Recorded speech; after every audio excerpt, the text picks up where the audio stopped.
The following is a CSPN Media podcast presentation.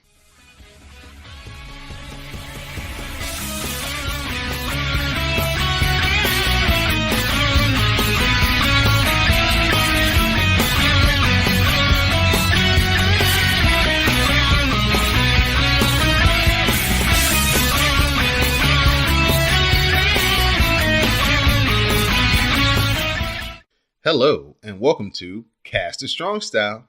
I'm your host, Don Delarente, and I'm joined once again by my co-host, Anwar Starwin. What's going on, Anwar? Hello, Don. Hello, wonderful people out in the audience. Glad that you could join me once again, Anwar, right here for Cast a Strong Style. You can find Cast a Strong Style on the web at www.cspn.us. You can also find us on iTunes, SoundCloud, Stitcher Radio, Google Play, Spotify, as well as YouTube. Anwar, where we last left off with the people, it was the end of the second round of the New Japan Cup. So we're moving now into the quarterfinals. And our first matchup in the quarterfinals, we had Ishii facing off against Yoshihashi. Yoshihashi connects with the lariat, and the Meteor follows for a 2 count. Yoshihashi lands a fisherman's buster suplex for another 2 count. Karma is countered, but Yoshihashi hits a German suplex. Ishii counters Karma into a DDT. Yoshihashi fires up, but Ishii hits the headbutt. Yoshihashi lays in super kicks and an enziguri. We get a lariat by Ishii, but Yoshihashi kicks out. The vertical drop brainbuster by Ishii finally finishes off Yoshihashi, and Ishii is moving on to the semifinals. Yep, that match was really good like I expected it to be, and Yoshihashi showed a lot of fire, but in the end, he couldn't overcome the Stone Pitbull. But Tacos put up a good performance. No shame in losing to Ishii. So, awesome match. But Ishii brings out the best in people, so that ain't nothing new. Yeah, I was just about to say that. I was about to say this is probably the best match Yoshihashi's clearly had since he's come back from his injury. And Ishii is just on another one of his runs where he just has great matches. If his name is on the bill, he's going to give you a great match. Tag match, singles match, doesn't matter. Ishii's the man right now. Our next quarterfinal matchup, Okada. He faced off against Will Ospreay. The Oscutter is countered with a German by Okada. Okada looks for the Rainmaker, but Ospreay counters with the Spanish Fly for a 2 count. Will Ospreay goes up top, and the Shooting Star Press connects. Ospreay heads back up top, and he hits another Shooting Star Press for a 2 count. The Oscutter is countered with a drop kick and then a Tombstone Pile Driver. Okada, he looks for the Rainmaker, but Will Ospreay counters, but he runs into a Tombstone. Okada follows with the Rainmaker, and Will Ospreay is done, and Okada will go on to the semifinals as well. I like the match. I like more the story told in the match than the match itself. I don't know. It just didn't click with me like the previous match did. But I like the overarching storytelling and the fact that, hey, this is a wall for Will to eventually overcome someday. Someday he will overcome the wall that is Okada. But right now he still has work to do. But it was really good. It was a good match. It was a good match. I didn't love it, but it was a good match. Will is trying to get into this territory where he's trying to prove he doesn't need all his flips and stuff. And this is one of those matches where he didn't really pull out too many tricks. He kind of wrestled Okada at his own game, and he came up a little short. So maybe he has to rethink a little bit of his strategy the next time they go up against each other. Yep, because you don't want to play too heavy into your opponent's strategy, because then you make things easier for him and harder for yourself. Our next matchup, we saw Sonata face off against Colt Cabana, the Cinderella story of this year's New Japan Cup. Colt Cabana lays in chops and strikes. He takes Sonata up top, and he hits the Hurricane Rana, but Sonata rolls through, and he gets a 2 count.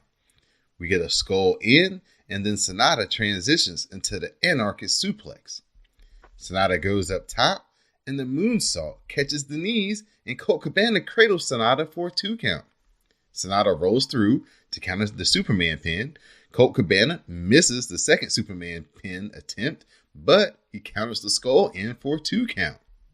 Sonata, he gets the skull in once again. He drops down, and Colt Cabana is forced to tap out, and Sonata is going to be our third member of the semifinals. It was okay. It's not something I would brag about watching or motivate people to go.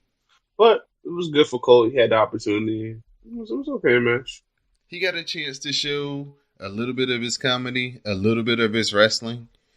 Mm-hmm. So it worked out well for him. He was a Cinderella story going in. I think everybody could see the outcome of this match well before, it played out on the screen. But like you said, Colt Cabana definitely made a great showing of himself. First time in New Japan Pro Wrestling. And I'm sure that he will be on the list to make future return appearances later this year. Probably do more commentating too. Our final quarterfinal matchup, the Ace, Tanahashi, he faced off against Zack Sabre Jr. Zack Sabre Jr. locks on the octopus hold. Tanahashi fights out, but Sabre attacks the arm and follows with kicks and a back bridge for a 2 count. The PK follows for a 2 count, and Zack Sabre looks for the Zack driver, but Tanahashi gets the O'Connor roll. Zack Sabre Jr. counters the O'Connor roll until orienting with Napalm Death. Tanahashi manages to stomp his way out. Tanahashi hits a dragon screw, but Zack Sabre Jr. counters back into a European clutch for a 2 count. They trade strikes, and Tanahashi hits a reverse sling blade, and then the Japanese leg clutch finishes Zack Sabre Jr. Took it back to Fujinami. Yep, I like how they've been using the Fujinami stuff over the course of the entire tournament, and also how Tanahashi's used them to finish people off, but also it kind of points out the fact that he's not really going out his way to do high fly flow. So maybe he's hurting a lot more than we think we know. But yeah, man, that was another awesome match between those two, and yeah, man, Honda caught him with that. I remember watching it as I was going to work, and I was like, whoa, what the hell? Just sometimes you got to have those type of victories, those pins, because it's not always going to be hitting person with a finishing move or even if your typical submission. That's the beauty of wrestling. You can beat a lot of people a lot of different ways, and you can be the most skilled individual, but you can get caught on the wrong day. Like Zach got cocky, and he felt he had the advantage, so he was messing around.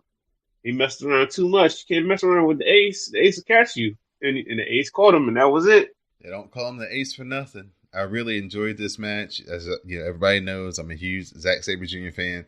So to see Tanahashi use a submission leg clutch hold, a throwback move to win this match, like you said, more than likely out of the blue, when you're just watching it, you feel it building up, but you're not thinking that's going to be necessarily the end. It was striking, and it was a good twist. Just like we said last week, New Japan always has these matches where pins come out of nowhere, and it makes you have to realize that whenever you're watching this match, even though the formula may say it's a title match, it's going to go 30 minutes. Oh, at 27 minutes, though, somebody could get caught up in something and lose. Or getting early, like how Kushida versus like Takahashi, where they just started. To me, that was like one of the best, shortest matches I've ever seen. The only other match that rivals it in like shortness and in length that was great was the same match that, I think it was Goldberg versus Brock Lesnar at WrestleMania. It was really short, but fucking fun. There's a special art to having like a very short, memorable match. And that Kushida match is definitely one for the ages in New Japan. Oh, hell yeah. We shift over to the semifinals, where we saw Okada face off against Ishii. Okada counters the vertical drop brainbuster, and he hits the $1 million drop kick. The Rainmaker follows. Okada maintains wrist control and he looks for another Rainmaker, but Ishii no-sells it and he hits headbutts. We get a German suplex by Okada. He transitions into a Rainmaker, but Ishii counters into an armbar. Okada barely makes the ropes. The crowd totally into Ishii. Ishii hits an enziguri, but Okada counters with a dropkick. Ishii pops up, and Okada hits the John Woo shotgun dropkick. Ishii cuts Okada off with a lariat for a 1 count. He hits another, and that gets a great near fall. Okada fights off the vertical drop brainbuster, and he hits another $1 million dropkick. The Rainmaker is countered again into lariats, but Okada hits the tombstone and the Rainmaker, and that finally finishes off Ishii, and Okada is moving on to this year's New Japan Cup Finals. Yep, another great match between these two. The last match between each other was G1 Climax 26, where Ishii got the better of Okada, but Okada never gave Ishii a title shot, which has really stuck in the craw of a lot of us Stone football fans, and we like to be petty and point that shit out. But they finally had this match, and it was awesome. And Little Kazu won, so props to him. And he's like I said, Ishii brings the best out of people, and Okada even elevated his game to go against him. So, yep, that was another awesome match. That was one of the better matches of the New Japan Cup, and one of the better matches thus far this year in New Japan. Yep. I did something I haven't done in a while, which I would encourage everybody to do every once in a while. As I watch this semifinal round on the Japanese commentary, so it kind of makes you have to focus in a little bit more because you can't just zone off in the background and listen to the commentary kind of guide you through what's on the screen. Oh my goodness, this was so much fun. Man, they were beating the heck out of each other, man. Oh, I enjoyed it so much. I forgot just how fun it is watching it through the Japanese commentary can be, especially for these high-level matches like this, where, guys are going to be, taking each other to the limit 25, 30 minutes. So it was definitely a lot of fun. I enjoyed it. And I would suggest a lot of people start watching it, from every now and then for a change up, go through the, Japanese commentary and listen to the excitement that those guys have when they call the matches. I'm going to tell you why I use the Japanese commentary sometimes. Like, if it's a show that came on earlier today and I haven't been spoiled on certain stuff, if you listen to English commentary, they'll give you the way the fucking results and stuff. Because they assume that you already watched it. Right. But if you watch the Japanese feed, you're not speaking that language and not fully understanding what they're saying. So even if they're spoiling it, you wouldn't fucking know. So that's what I do. And I had fun doing that with the final day of the tournament. I went all over the tournament because I didn't watch that shit in real time. I watched it on my off day, and then I would if you look at my feed and when I was tweeting about stuff, you can see how long I was like watching matches and going and do other stuff, messing around. Then I got through it, but I would go all over the card. It was not linear. I didn't watch it straight from start to finish. And that was kind of fun too. And I could do that with Japanese commentary because I ain't got to worry about them spoiling nothing for me. True.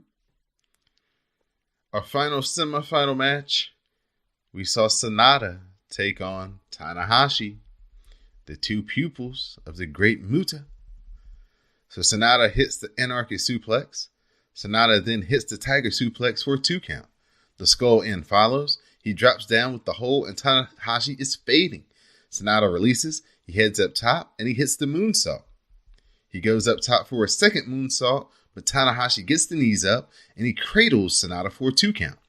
They fight to their feet. Sanada moonsaults into the Skull End, but Tanahashi cradles him up for a 2 count. They work into counters, and another cradle by Tanahashi gets another 2 count. Sanada fights off the Dragon Suplex. He counters in the Skull End and he swings Tanahashi around, but Tanahashi, he gets out and he hits a Sling Blade.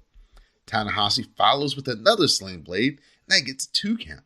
Sanada counters the Dragon Suplex, and he gets the Rolling Clutch until Sanada counters into the Skull End. Tanahashi fades. He tries to fight, but he eventually has to tap out. This was good. Yeah, it was really good. Yep.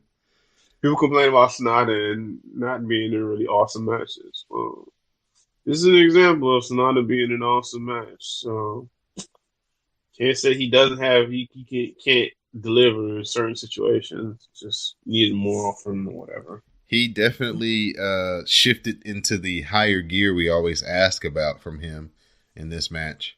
And Yep. He was right there with the ace, man. Yep. He was. And he got the win. So and that puts him up on Tanahashi 2-1 in their head-to-head. So before we move on to the finals, I want to get first your thoughts of who was a person who you thought showcased a lot of talents and showed themselves very well in this year's New Japan Cup. Well, I'm just gonna go with Ishii because I mean, every match he was in was delivered a certain level of quality, and there was no peaks and valleys. He just was getting bangers. So Ishii was like probably the MVP of that tournament to me. Or I mean, you could go with Okada if you wanted to, but it was just great to see Ishii flourish in the tournament. Yeah, he ain't win, but he still had a strong showing. Right. So we'll move on to the finals, but we'll actually talk about a few of the matches on this show. First up, we had Will Ospreay and Tanahashi tag teaming to go against Zack Sabre Jr. and my man, Taichi. It breaks down as Tanahashi hits twist and shout on Zack Sabre Jr. Ospreay runs into a kick by Taichi. He takes his pants off, and Ospreay counters the super kick, but Taichi counters and runs right into a hook kick. Taichi uses the ref to counter the Stormbreaker. Taichi hits a low blow, and he gets the Gato clutch, and he gets a pin on Will Ospreay. Boy, when that happened, my mouth was just dropped. I'm like, what? And then it made sense because Taichi was real pissed off at the match announcements, and I didn't get the context until I watched that match. I was like, oh, I see why he's mad. Mm-hmm. I see why he's mad. He's like, I just want to get a title shot. Mm-hmm. I ain't gonna get no title shot, but this big piggy gonna face Ospreay at MSG. What the fuck? You know what? Holy Emperor got a beef. I can't knock him for that, feeling that way. We had a United States title match between the champion. Oh, no. We're going to have to go back. Nah, we can't go to that match. Which one talking about? No, we got to talk about that match. Narita, Taguchi, Ishii, and Bushi versus LIJ. A lot of stuff popped off. I didn't take any notes for that one, so go ahead and walk me through it. A lot of stuff popped off in that match. It was another showcase for Shingo Takagi, and he did great. And also Ren Narita, who took advantage of going head to head versus Shingo. Taguchi was doing his normal mischief or whatnot, but after Ishii lost the semifinals, he was just not in the mood for this shit. And he would try to have set up situations where like Ishii to play along, and Ishii was just like, "Nah, dog, I ain't gonna be in the finals, bro. I'm not here for this bullshit right here." And every time they tried to do some type of comedy stuff, Ishii was just like, "Nah, I'm good. Y'all go ahead and do that shit." And then you would just look at Ishii in the corner, just like, "Fuck am I doing with these people?" It's like anybody who in the work situation with certain people, you just like, why do I gotta work with these motherfuckers today? But and like another revelation within that match, Evil and Ishii going after each other so bad that even after the match, Evil broke rank like from the fist pump. Like the fist bump in the middle for LIJ to go back and argue with Ishii some more.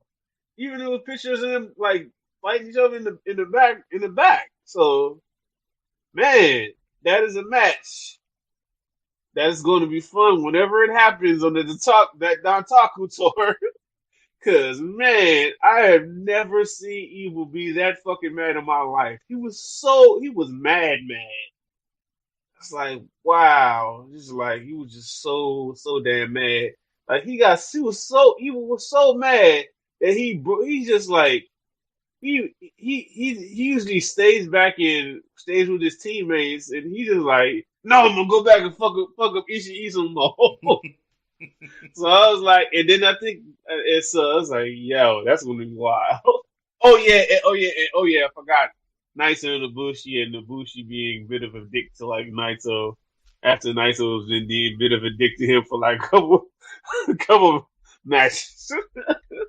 Yeah, that was a fun little match. That's why you got to watch those matches because you get little things in them, and you got like a lot of stuff in that one match. Our United States title match took place between Juice Robinson and Chase Owens.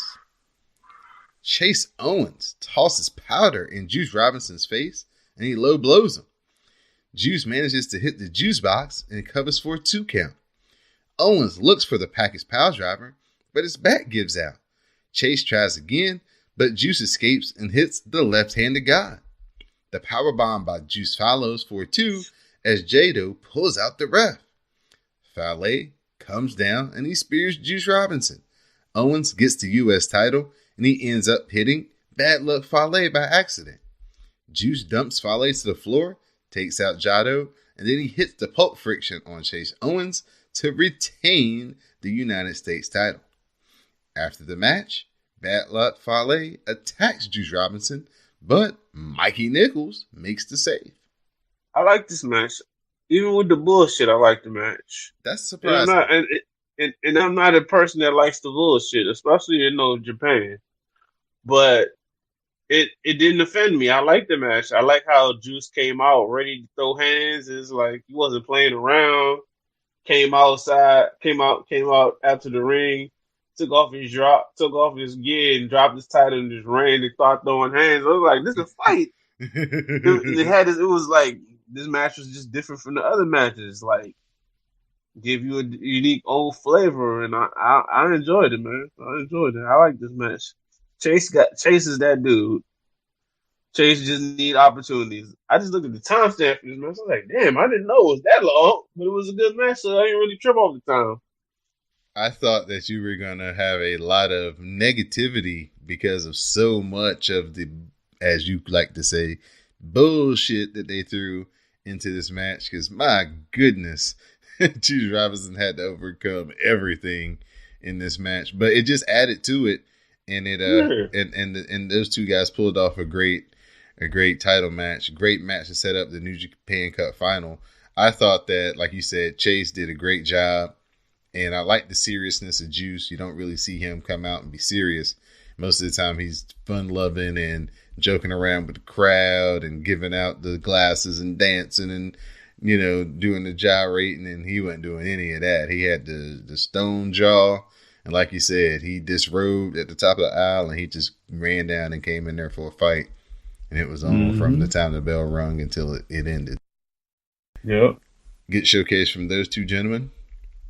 Now we move on to the New Japan Cup final between Okada and Sanada. Sanada heads up top, but the moonsault misses. Okada pulls himself up. Sanada follows, and Okada hits the John Woo shotgun dropkick. Sanada pops up and hits the TKO for a great near fall. Okada tries to grab the leg and stops the moonsault. Sanada stops away at him, but Okada grabs onto his leg again. Sanada moonsaults into the skull end, but Okada counters into the tombstone. Sanada fights off the Rainmaker, but Okada hits the rolling Rainmaker. The Rainmaker proper lands, and that finally does end Sanada. The match kind of started a little slow for me and kind of made me drowsy, but it found its energy and it was dope. And then I like the counters that they had for each other in this match after their previous match last year. Showing that, I learned some things to counter versus you to deal with you if I were to wrestle you again. It's like, I like stuff like that, the callbacks and whatnot. It was an awesome match, and it was another progression for Sanada because his history in the Japan Cup over the last couple of years is that he advances every one step further every year. And this was just the natural progression to reach this level. Now he's gonna have to move it over to one more level to get past just this level instead of just making it the championship run. You got to win it.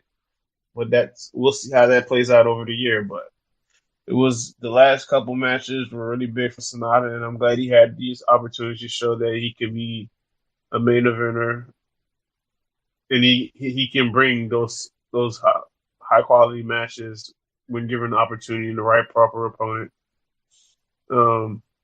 Okada's Okada.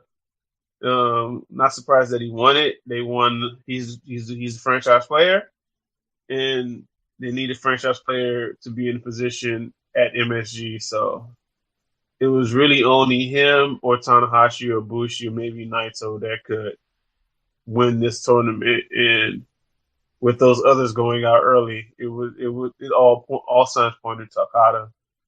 Yeah, so it was awesome. It was awesome, like main event. And this is probably the best New Japan Cup that I've watched.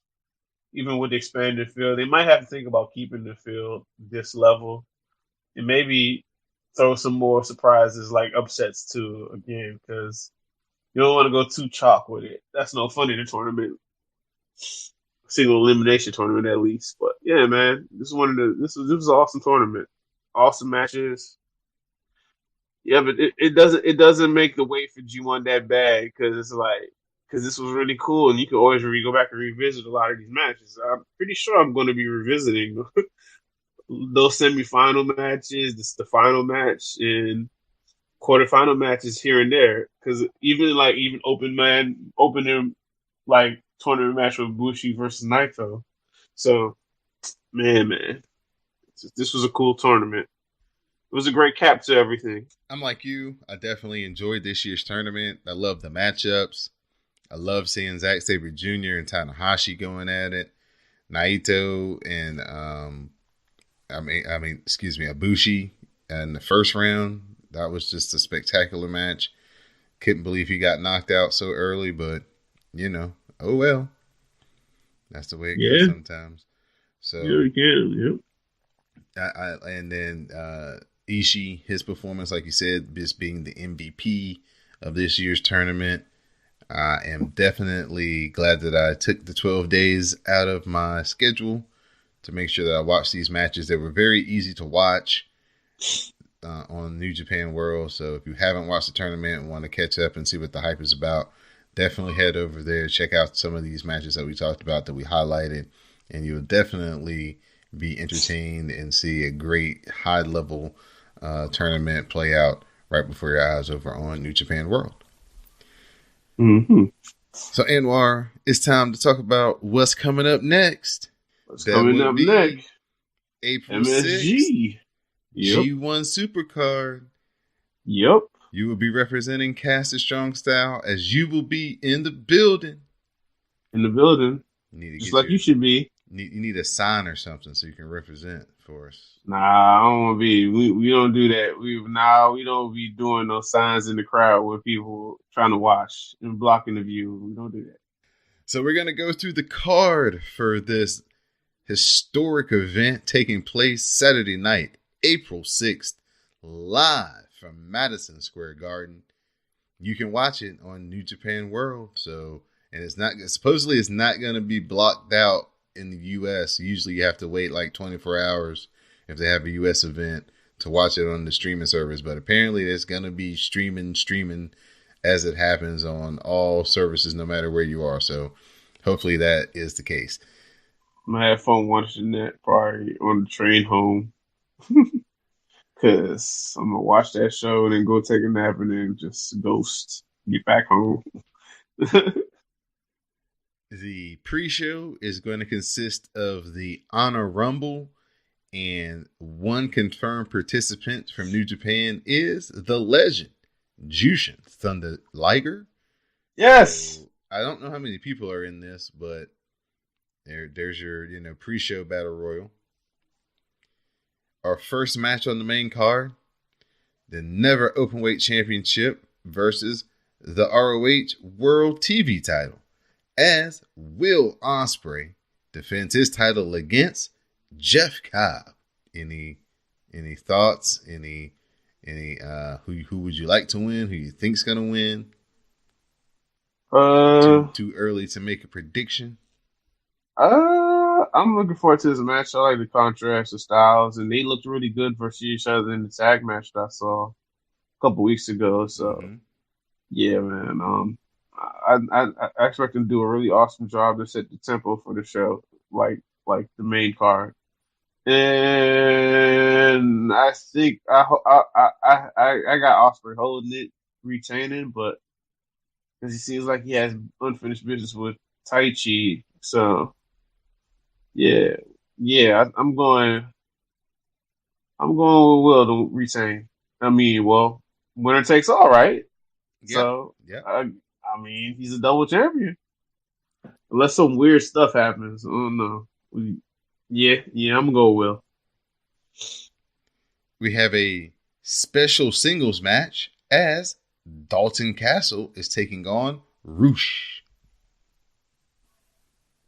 Oh man, this might be a spectacle type of match where it's fun and we'll see. I mean, maybe this is to give like Roosh more rub in RH, like USA wise. So guess Colt Dalton will take that L and Roosh will be on his way.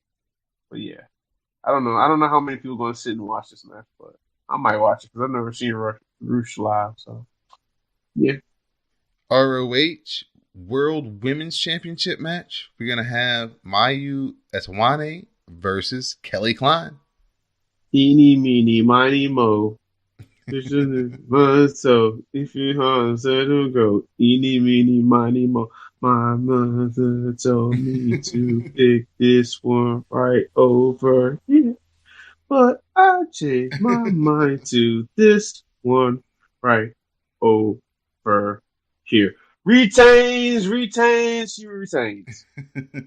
Bully Ray has an open challenge for a New York City street fight. So we'll see who his opponent will be. Man, please be Suzuki. just please give me Suzuki. Just give me that. I want to see Kazunahara.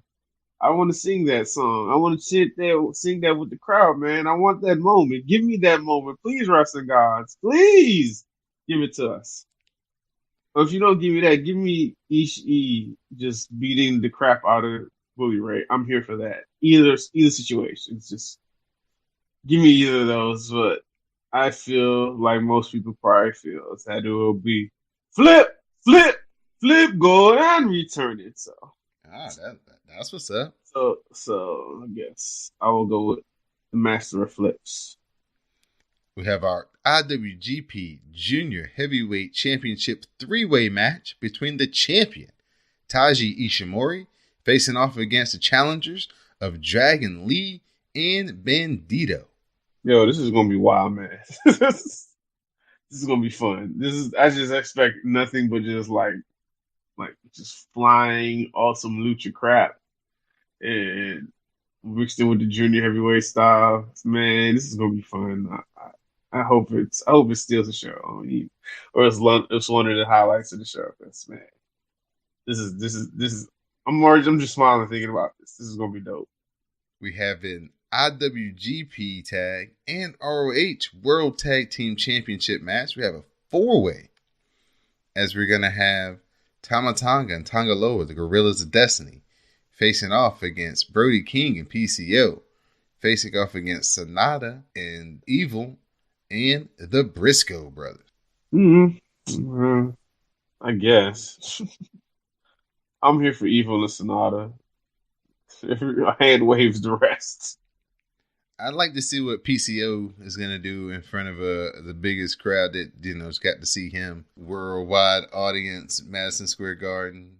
I hope they have a really good match. It's just, I rock with Evil and Sonata, so just them being in the match will keep me in my seats to watch it. So good job, New Japan and ROH by putting them in the match. They didn't put in the Briscoes because I don't know how many people would have been enthused for just a God and Villain Industries match. But I mean, no shade, but it is what it is.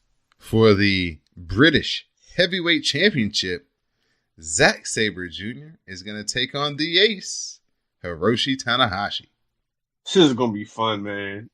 We're going to get some technical stuff. Going to be Zack is on a warpath to get revenge for that New Japan Cup loss. It's going to be another match to help build up, like, the Red Pro title and Zack. So, yeah, I'm sticking with Submission Master Zack Sabre Jr. Just tap out. IWGP Intercontinental Championship match. The champion, Tatsuya Naito, is defending against the challenger, Kota Ibushi. Man. The dream match. I never in my mind thought there was a possibility that I was going to get this match. Oh my God. I never thought I was going to get this match. And wow. You're gonna see two of my favorite wrestlers ever. You're gonna be sitting like Mankind used to do, where he used to rock in the ring. Uncle Paulie. That's how you're gonna be watching the match. You're gonna be like, oh my gosh. I think I don't know. This might be one of the situations where you're gonna see certain fans probably at the end probably tearing up that they got to see this match. So don't be surprised. Yeah, I'm super jealous. These are two of my favorites. They've been two of my favorites. Like, from my early years of watching New Japan, like, I remember Naito was just a tag team dude in No Limit. I remember Ibushi was just a tag team partner with, like, Omega, and they were all juniors at one point or another. Now they're heavyweights, and they're in this situation. They're like, man, I know they go so hard, but they're going to go even harder because they're in MSG. And who knows when the next opportunity, if they ever get one, to go back. I just feel they're gonna leave it all on the line, man. And it's like, when you look at the matches that are available, that's going to be part of the overall WrestleMania weekend. This is one of the biggest matches on all cards, man. And they have the potential to steal the entire weekend with this match. This is wild, man. Like, yeah, man, this is gonna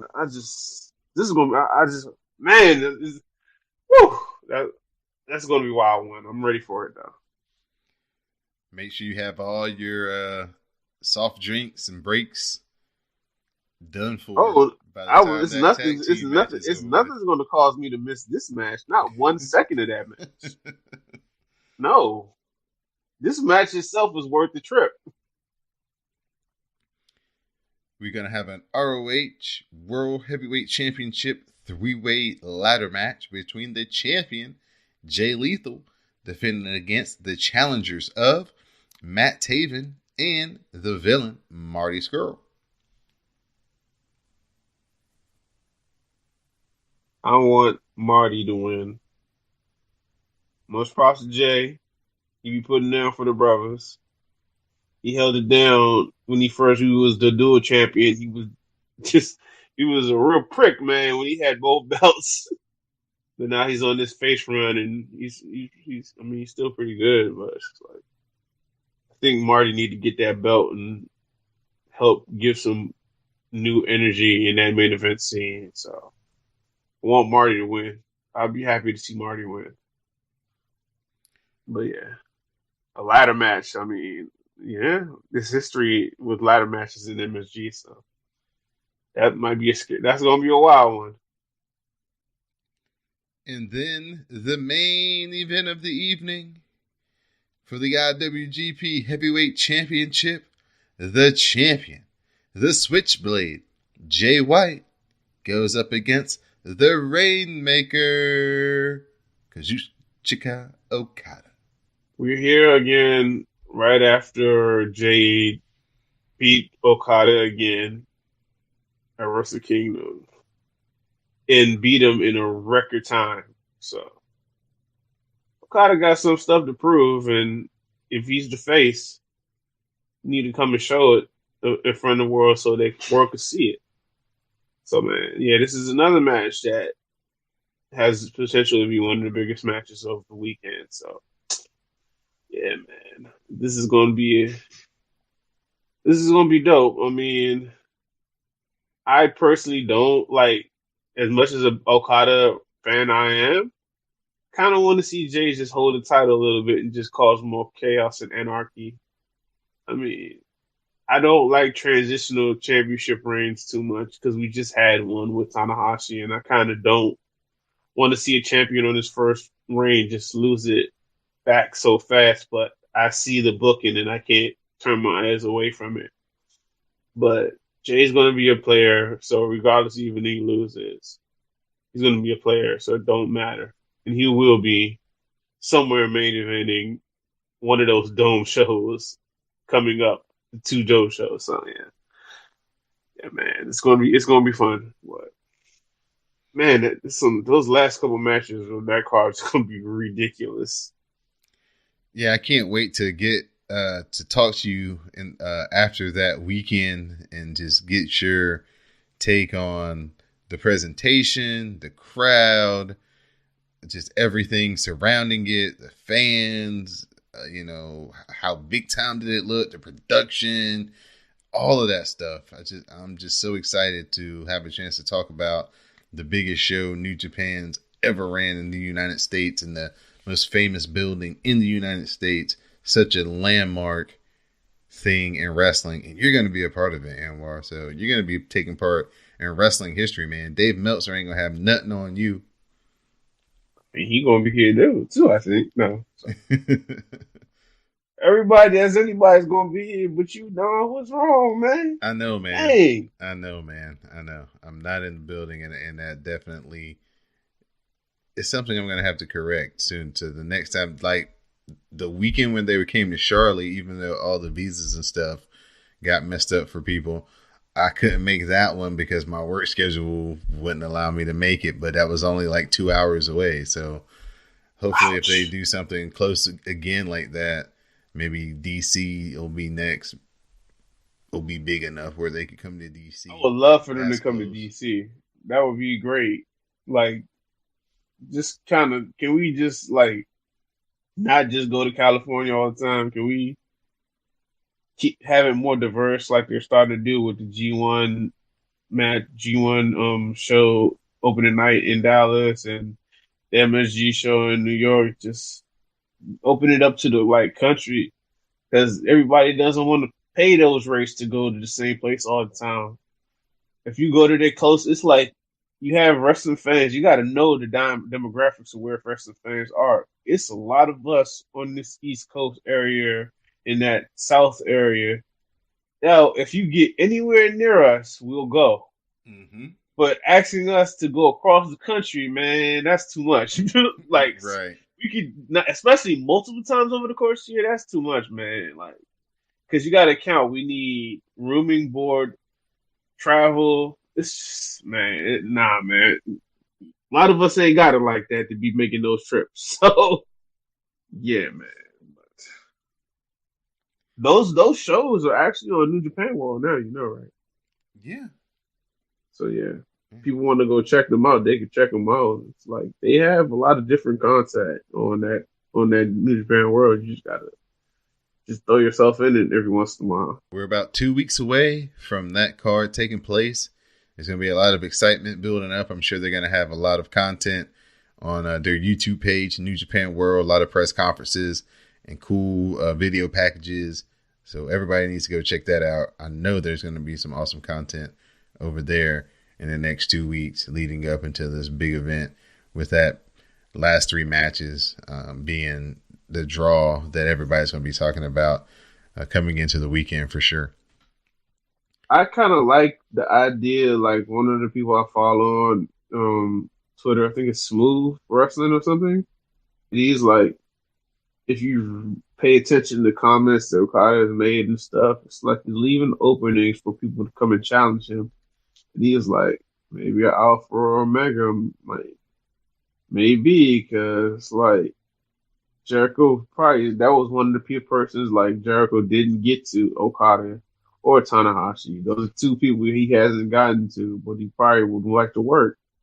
And Okada's going to need a challenger, so it's like, how would you feel if it was a situation where one of them was just staring at Okada from the aisle as he's winning, as he won the championship, and just stares at him, kind of like it would be a super meta callback for old wrestling fans, where um where Owen beat Brett at WrestleMania 10, but then Brett went on the same night to go win the World Championship, and outside the ring, Owen just stared at him as everybody celebrated as he was a champion.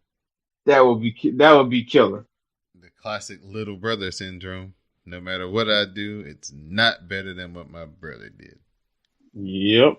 Man, I miss Owen Hart. I watched WrestleMania 14, and Triple H wrestled Owen Hart for the European title. Oh, I remember that match. I've been thinking about going back to watch that match. So I was also thinking about going back and watch Owen versus Davey in the European Championship Finals. That was an awesome match too from back in the day. Like we're giving y'all gems. Look these matches up. Yeah, Owen and that was WrestleMania 14. Triple H wasn't all stockied out, so he was still slimmed down and could really move. And man, they really did some good work in there. I mean, the best version of Triple H was the one before he got the quadriceps tear. Right. Because he could work at an increased pace. When he came back from those injuries, he had to work more methodical and whatnot, which caused people to start, these matches are kind of fucking boring. Right. But yeah, I even remember during that area they kind of like slowed down the entire roster because he couldn't do that shit no more or whatever or something. If I remember correctly, I mean that's like 17 years ago, but I remember the little stuff like that. But yeah, man, yeah, this is the season where you do rewinds. I mean, I'm not really. I'll probably fire up Brett versus Owen, Brett versus Owen, and Brett versus Steve, and the Undertaker and Shawn matches from WrestleMania because those are classics too. So some dope ass matches, man, or even matches people sleep on that are classics, like Undertaker versus Edge. That's a match that people kind of sleep on, but that match was dope. Well, now that you're done giving the folks something to watch, go ahead and give them your shout outs for this week, Mr. Anwar Starwin. Okay. Shout out to Moto, because Moto gets shout out every once in a while. I mean, you should get shout outs more. Maybe we'll think about it. Shout out to What's Sleep Though. Shout out to Jupiter Julep. Shout out to Madam Lizette. And shout out to you. And shout out to everyone who takes the time to listen to our fan observations, and for everyone who uses hashtag, God bless you and keep up the good work. We appreciate your support. And yeah, that's it. I'd like to give a shout out to the sponsor of this week's show, Blue Apron. Fresh ingredients and incredible recipes delivered weekly to your door.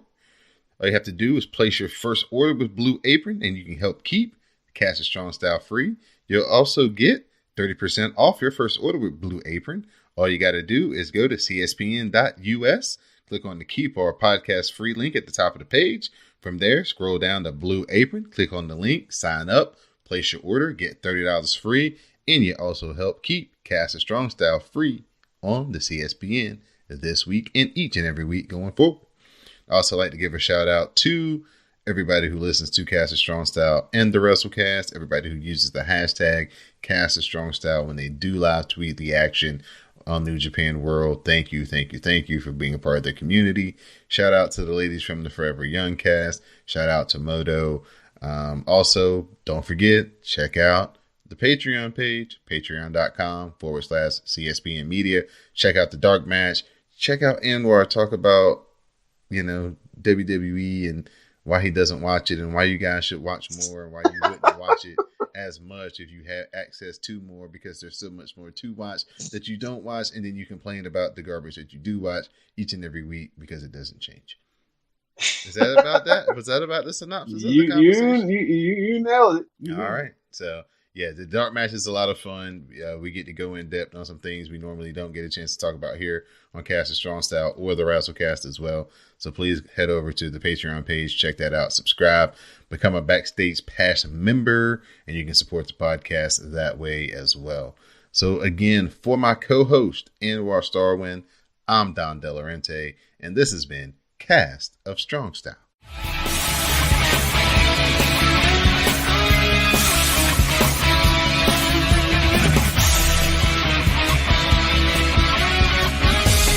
Cast of Strong Style.